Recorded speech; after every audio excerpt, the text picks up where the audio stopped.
Matt, well, more and more moms are looking to leave the workplace and stay home to care for their families, but many are looking to still bring in a little extra cash. In a special report tonight, Good Morning Tennessee anchor Tirsa Smith has a look at how more women are setting up their own businesses online. It's a big sacrifice to give 100% of your focus to your home, but for many women, that creative outlet is still needed, and maybe even a little extra income. That's why sites like Etsy.com are thriving with women and especially stay-at-home moms. Etsy entrepreneur Diane Carter is busy working away in her office. It's a sewing room quietly tucked away in her home. I worked in the corporate world for a long time, learned a lot of great things, worked a lot of long hours, and then my daughter came along. Like many moms, she had a tough choice to make. I never thought in a million years that I would be a stay-at-home mom. I loved working. I loved what I did. But 8 months into working while she was at home, being taken care of by someone else, it was eating at me. Taking on a new title as Chief Home Officer, Diane had to restructure her life.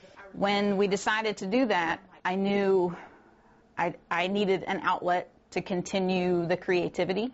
And so Sniggle Fritz was born as a hobby and extra money to spend on shopping or furniture or whatever. Yes, Sniggle Fritz is the name of her thriving shop on the online marketplace website Etsy. It was what my husband called my daughter when she was a baby. When she was born, that was her nickname for about the first 2 years. It's a perfect name for her eclectic style of colorful skirts, ruffled dresses, accessories, and more. Well, my love is skirts. I could not live without skirts. Launched in 2005, Etsy lets crafters list items for 20 cents and a transaction fee of 3.5% of the item price. After tax and shipping, the seller pockets the rest.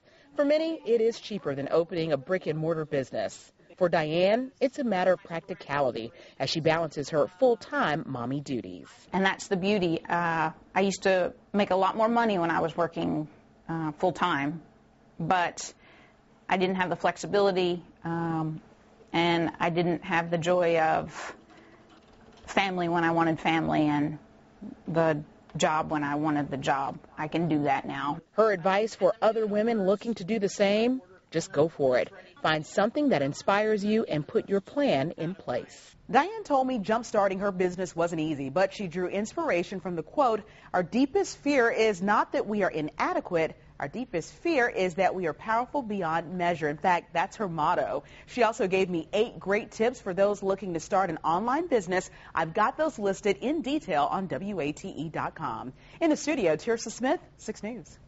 Now, Knoxville has its own Etsy Creative Hands Street team designed to help local sellers network and gain more exposure. There are more than 200 members that belong to that group, mostly made up of women.